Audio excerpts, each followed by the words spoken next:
My favorite kind of desserts are those that you make ahead of time and then just whip them out of the fridge when your friends come over.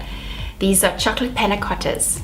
Jules has heated up some cream and some milk, so that's 400 mils of cream and 200 mils of milk. And I'm going to add 2 tablespoons of sugar to that. Give that a stir, Jules. You can just use this to give that a stir. Then we're going to take it off the heat and I'm going to put in 150 grams of chopped chocolate. So you could use whatever chocolate you'd like. If you like the chili chocolate or the caramel chocolate, you're welcome to use that. Let's put that over there now, Jules. And then goes our chocolate.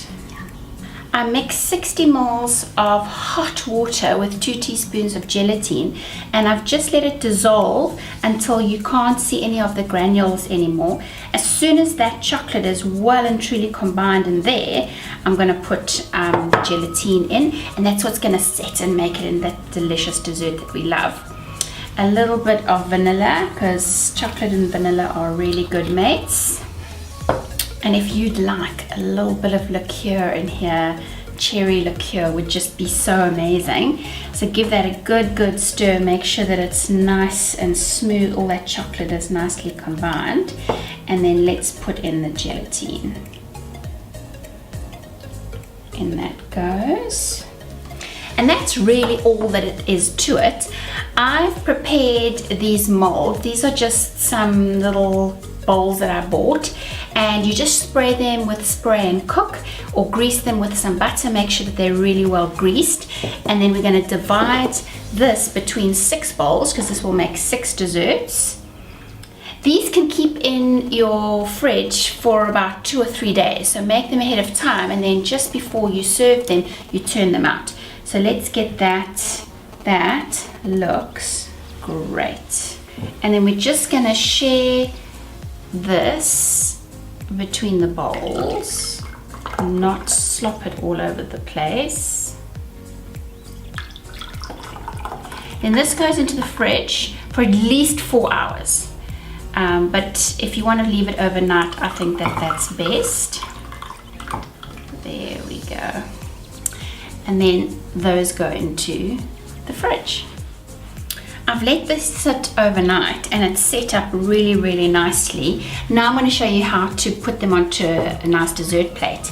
Put some boiling water into a bowl, just a shallow bit, and then you just, now don't overdo this, because this has got chocolate in it, so you don't want to melt the chocolate or anything like that. So you leave it in there and just until it can just warm up that bowl a little bit.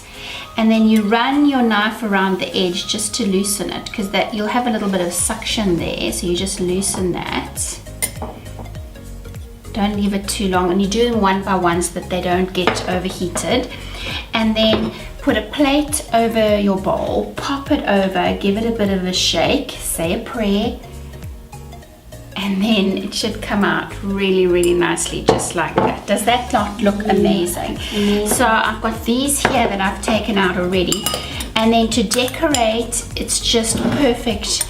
You can put fruit on it. I think this is wonderful. Strawberries, blueberries, can't go wrong with that, hey Jules? Yeah. So just pop that on there to decorate these beautiful desserts. And Jules, a sprig of mint, I think. So, and there you go. Make it a couple of days ahead. Whip this out at the end of a lovely meal with friends, and you look like a rock star. If you like this recipe, give it a like and share it with your friends and family on Facebook. Don't forget to visit my blog for the full recipe and subscribe so you don't miss out.